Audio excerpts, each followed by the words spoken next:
اسی کے لیے بادشاہی ہے، اسی کے لیے تعریف ہے۔ وَهُوَ عَلَى كُلِّ شَيْءٍ قَدِيرٌ، اور وہ ہر چیز پر قدرت رکھنے والا ہے۔ اللہم لا مانع لما اعطیت، اے اللہ لا مانع، کوئی نہیں روک سکتا اس کے لیے، لما اعطیت، جس کو تو عطا کر دے، ولا معطی، اور کوئی نہیں دے سکتا اس کو، لما منعت، جس کے لیے تو منع کر دے، ولا ينفع ذا الجد منك الجد، اور کسی صاحب حیثیت کی حیثیت، اس کا عہدہ، اس کا رتبہ، اس کا مقام اللہ کے مقابلے میں اسے کوئی فائدہ مند نہیں ہوگا۔ یہی دعا آج کا درس ہے۔ دیکھیے بنیاد ہے، بنیاد، اور یہ ایسی بنیاد ہے جس سے ایمان، انسان کا عقیدہ اور اس کا اللہ کے اوپر جو نظریہ ہے اس کی جانچ اور پڑتال ہوتی ہے، اسی قاعدے پر۔ اور سبب کیا ہے کہ اگر اللہ منع کر دے تو کوئی دے نہیں سکتا، اور اگر اللہ دے دے تو کوئی روک نہیں سکتا۔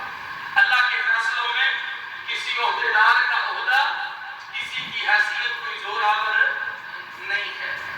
یہی بات حضرت عبداللہ ابن عباس رضی اللہ عنہ کو اللہ کے رسول صلی اللہ علیہ وسلم نے فرمائی کہ اے ابن عباس، اگر ساری دنیا مل جائے کہ تمہیں نفع پہنچانا ہے، وہ نفع نہیں دے سکتے مگر اتنا جتنا رب نے تیرے مقدر میں لکھا ہے۔ اور ساری دنیا مل جائے کہ عبداللہ ابن عباس کہ تجھے نقصان دے، ساری کائنات مل جائے، وہ تمہیں نقصان نہیں دے سکتے مگر اتنا جتنا رب نے تیرے مقدر میں لکھا ہے۔ حضرات گرامی قدر،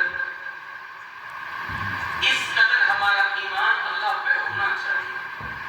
ہاں ظاہری جو وسائل ہیں، محنت ہے، کوشش ہے، جدوجہد ہے، وہ ہمارے ذمہ اور فیصلہ اللہ کے ذمہ۔ اب دیکھیے اگر اللہ کسی چیز کو روک دے تو ساری دنیا مل جائے اسے کوئی دے نہیں سکتا، اور اگر اللہ روک دے، دے نہیں سکتا، اللہ دے دے، روک نہیں سکتا۔ سورہ الملک ہے، آپ میں سے بہت سارے بھائی رات کو سونے سے پہلے اس کی تلاوت کرتے ہیں، اگر نہیں کرتے تو کیا کریں۔ نبی صلی اللہ علیہ وسلم نے فرمایا قرآن مجید کی 30 آیات ہیں، اپنے پڑھنے والے کے لیے شفاعت کرے گی، اور دوسری حدیث میں فرمایا کہ اس قدر شفاعت کرے گی تکرار کے ساتھ، یہاں تک کہ اس کے پڑھنے والے کو بخش دیا